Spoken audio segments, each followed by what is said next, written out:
doğrudan da çok qəribədir. Bir gün yaranan, bir gün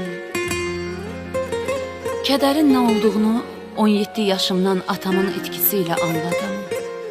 O gündən en yaxın dostum, atam, qardaşım sən oldun ana. Kədərimi səninlə bölüşdüm, sevincimi səninlə paylaşdım.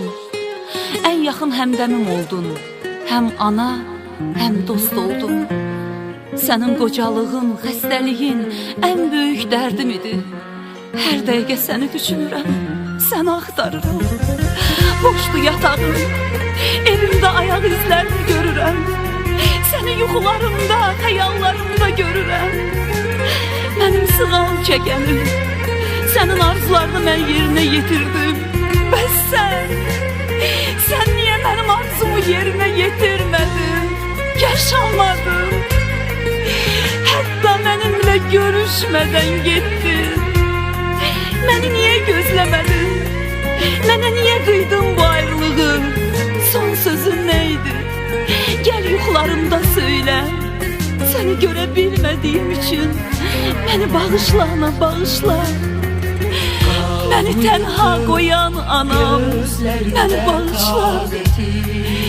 Məni bağışla. Başımda dolanır cüt həsrətim. Atam, anam eğridir qamətim. Atam, anam eğridir qamətim.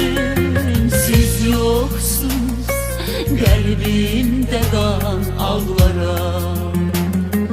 Gözəl anam deyib yaman ağlaram.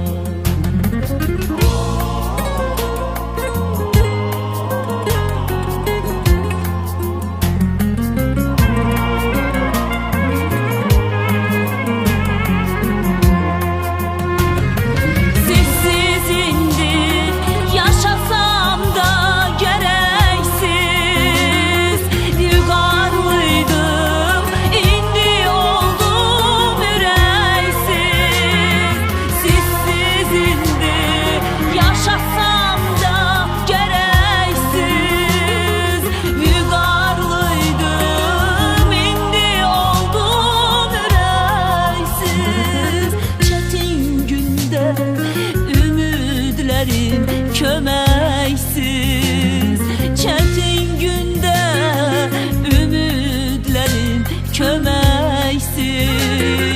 Bu anıma qoşa dastan bağlaram.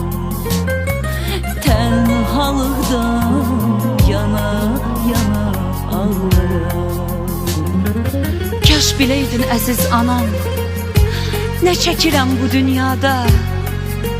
Kaş biləydin tali mənim, əbədilik saldı o da.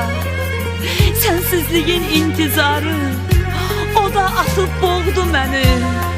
O anlardan bugünümə kədər yükü qovdu məni.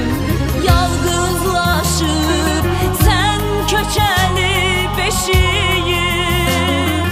Yadlaşırdı doğma evim eşiyim. Yalqızlaşır sən köçəli beşiyim. Yadlaşırdı doğma evim eşiyim. Ovulmayan həsrətinə nə deyim? Olmayan həsrətinə nə deyim? Sənsizlikdən mən divanə ağlaram. Gözəl anam deyib yaman ağlaram. Sənsizlikdən mən divanə ağlaram. Gözəl anam deyə deyə ağlaram. Ürkək zəqzəqələr gözümdə qalır, taqətim qırılır, dizimdə qalır. Gözüm anaların gözündə qalır. Sənin yoxluğuna dözmürəm ana.